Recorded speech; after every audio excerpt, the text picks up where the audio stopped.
मैं doctor R के सिंह वाराणसी से आया हूँ। मैं एबीसीए का प्रेसिडेंट हूँ वाराणसी जोनल का। और आज ये एबीसीए जो कि अखिल भारतीय चिकित्सा एसोसिएशन है और ये गवर्नमेंट ऑफ इंडिया से रजिस्टर्ड एसोसिएशन है, जिसमें ऑल इंडिया के सभी डॉक्टर जो जितने चिकित्सक हैं होम्योपैथी के, सबको एसोसिएट किया गया है। और आज यहाँ पे जो कि भारत श्री अवार्ड से सबको सम्मानित किया जा रहा है। तो ये उन लोगों को सम्मानित किया जा रहा है, उन चिकित्सकों को सम्मानित किया जा रहा है जिन्होंने होम्योपैथी के फील्ड में, होम्योपैथी जगत में उन्होंने अपने बहुत ही कर्मठ और जुझारू तरीके से समाज के लिए, समाज कल्याण के लिए बहुत सारे निःशुल्क फ्री कैंप कराए हैं। बहुत सारे ज़रूरतमंद लोगों को जनमानस कल्याण के लिए बहुत से मुफ्त दवाइयों का कैंप लगाकर उनका इलाज किए हैं। तो ऐसे चिकित्सकों का यहाँ पर सम्मान किया जा रहा है।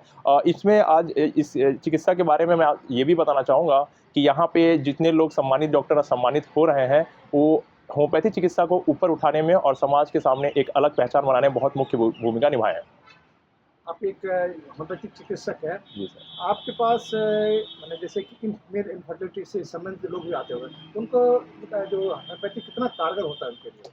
देखिए, बहुत अच्छा सवाल बताया आपने कि मेल फर्टिलिटी की समस्याएँ बहुत से लोगों को होती हैं। तो इस तरह की जो भी समस्याएँ शारीरिक रूप से होती हैं कि उनके फर्टिलिटी का रीज़न क्या रहा है, क्या उनके बच्चेदानी में गाँठ बनी हुई थी या ठीक से स्पर्म पहुँच नहीं पा रहा था ओवरी तक, या फिर उनके ओवरी में किसी तरह का कोई ऑब्स्ट्रक्शन रहा हो जिससे कि कंसीव नहीं कर पा रही हो। तो ये एक पैथोलॉजिकल रीज़न होता है जो कि जाँच कराने में हमें समझ में आती है कि इसका मुख्य कारण ये है। उसके आधार पे हम ऑपरेशन करना या आईवीएफ जो कि मॉडल मेडिसिन में मॉडर्न टेक्नोलॉजी से लोग इलाज करते हैं, पर कई बार वो भी कारगर साबित नहीं होता है। तो होम्योपैथी का इलाज कैसे होता है? तो हम पर्टिकुलर उस समस्या को हिट ना करके हम ये समझते हैं कि शरीर में वो समस्या बनी क्यों?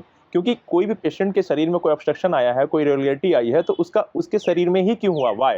तो इस व्हाय को ढूँढने के लिए होम्योपैथी में हम उसके मानसिक लक्षण को पकड़ते हैं। उनका मेंटल स्टेटस, सोचने का तरीका क्या है, जीवन शैली, खान-पान, रहन-सहन, उनका गुस्सा, उनके नींद, उनके सपने, इन सभी उनके जीवन के आयामों को हम पकड़ते हैं, जिससे उनकी कॉन्स्टिट्यूशनल दवा निकालते हैं, जिसे कॉन्स्टिट्यूशनल रेमेडी बोलते हैं। और वो कॉन्स्टिट्यूशनल रेमेडी निकालने की कला ही होम्योपैथी एक डॉक्टर की पहचान होती है। क्योंकि दवा आपने तुरंत लिखा, बीमारी के हिसाब से दवा हो, ऐसा बिल्कुल नहीं होता है। जैसे कि अभी थोड़ी देर पहले हमारी जो दिल्ली के प्रेसिडेंट मैम ने बोला था, we never treat the disease, we treat the patient who has the disease. यानी कि हम किसी बीमारी का इलाज नहीं करते हैं, हम बीमार व्यक्ति का इलाज करते हैं। तो बीमार व्यक्ति क्यों हुआ है, उस व्यक्ति के व्यक्तित्व में क्या समस्याएं हैं, इसलिए हम उसकी रूब्रिक निकालते हैं और एक पर्टिकुलर मेडिसिन आती है। वो मेडिसिन उसके पूरे शरीर को कवर करती है, चाहे उसके, आपने बताया, बच्चेदानी में गांठ रहा हो, या उसके फर्टिलिटी से समस्या रही हो, या उसके किसी भी तरीके की गंभीर बीमारी रही हो, तो धीरे धीरे क्योर हो जाती है।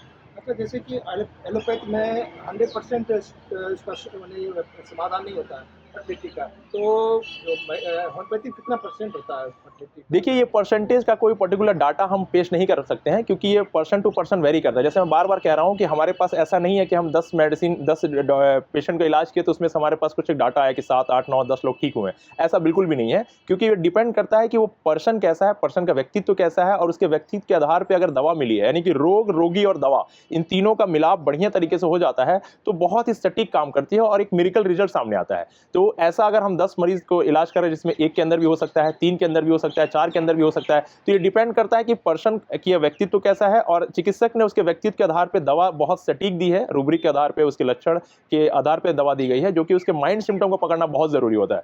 तो वो दवा बहुत अच्छा काम करेगी। लेकिन पर्टिकुलर डाटा की मैं बात बिल्कुल नहीं कर सकता। ये डिपेंड करता है पर्सन टू पर्सन, यानी मरीज के ऊपर निर्भर करता है और चिकित्सक के ज्ञान के ऊपर निर्भर करता है कि चिकित्सक ने उसके समस्याओं को, लक्षण को नोटिस करने के बाद कौन सी दवा उसको दी।